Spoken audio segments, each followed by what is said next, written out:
Hello, my name's Claire and I'm a Deputy Sister on Berkeley Ward. I'm going to run through with you how to care for your chest drain at home. Chest drains are normally cared for in a hospital setting, but sometimes it's necessary for air and fluid to drain over a longer period of time. If you're feeling well and able, you may be able to go home with your chest drain in situ. Whilst in hospital, you've probably been attached to either an electronic device like a Medela or an underwater sealed device like a rocket bottle. These are not suitable for use at home. When patients go home, we use an ambulatory drain. Ambulatory means that this system has been adapted to use at home. In this system, the chest drain is attached to a special bag that has a built-in one-way valve.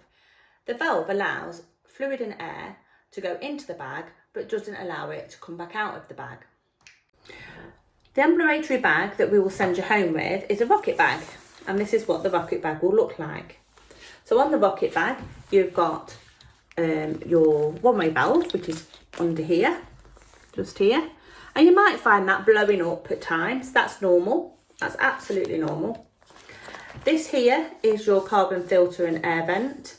So if this gets wet, just get in contact with the ward, or if it's within hours, get in touch with the thoracic nurse specialist, and they'll probably get you to come back to the chest drain clinic because the bag will need changing. This here is your air valve or air vent. That's closed and that's open. It will click, and then we'll pop that there just to stop it from closing again. Now we normally send you home with this open, okay?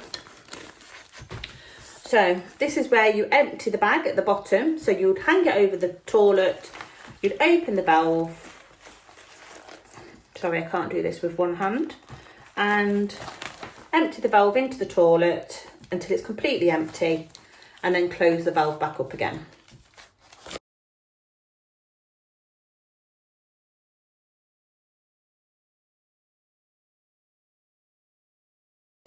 So on the bag, you'll see that you've got some numbers, and those numbers will tell you how much you've drained in one day. It's best to get into the habit of draining it before you go to bed, because then the bag is empty and you're less likely to get spills. So in your booklet that you would have been given, there's a bit on there where you can pop your drainage in and let the nurses know. Troubleshooting.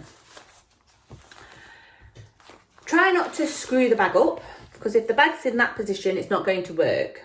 So if you're trying to put it into a pocket like this, that bag is not going to work. The bag needs to be kept straight. If you've got tight clothing on, it's just like putting it into your pocket. Again, it's not going to work. So try and wear loose fitting clothing, and that way the bag's going to be able to blow up if need be, and let the air out, because the air's got to get into there to then come out the valves. Also, if you've got tight clothing on, you're not going to be able to see if you've bent your pipe, because it's been stuck in your clothing, so it's bent over. Just be careful if you're sitting down, because you've got your vent and that can leak out.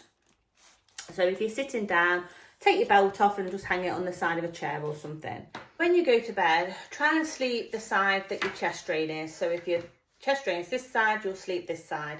If your chest drain is that side, you'll sleep that side. That way, you've got long enough tubing to hang over the side of the bed. I always say to hang it on the side, if you've got like a chest of drawers at the side of you, pop them on there.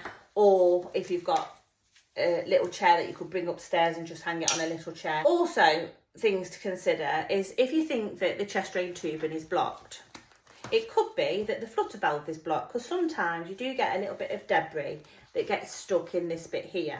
If that's the case, then just lift this up and try and squeeze the bag and try and squeeze that debris into the bag, and then have a couple of big coughs and see if that helps with getting rid of that debris in there. If that doesn't work, then just get a hold of the ward and we'll be able to advise you on what to do. If your chest drain has become disconnected, like this, it's very important that you reconnect it straight away. Once you've reconnected, give it at least 3 big coughs. This will help to get any air that's gone into the tubing out and into the bag. If after this you feel very short of breath, you can't speak in full sentences, and you're really struggling, or you've got a pain that you didn't have before, then you need to get yourself off to A&E because you will need to get an X-ray. If you're not experiencing any breathing problems, just give the ward a ring or the thoracic nurse specialist, and she'll be able to advise you on what you need to do next. On a very rare occasion, the chest drain can be tugged or pulled completely out of the chest. If that happens, then pop your hand over it straight away.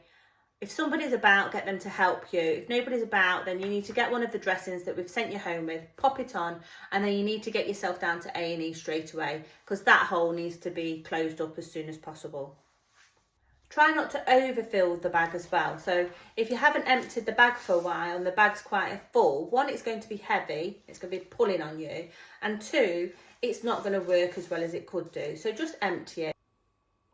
Looking after your chest drain wound. So before you went home, it would have been discussed with you and the nurse discharging you who's going to do your dressing.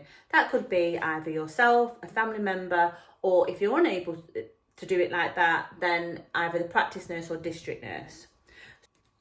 We advise you to change your dressings every other day, or if they're leaking, a bit more often. So we will send you home with a dressing like this.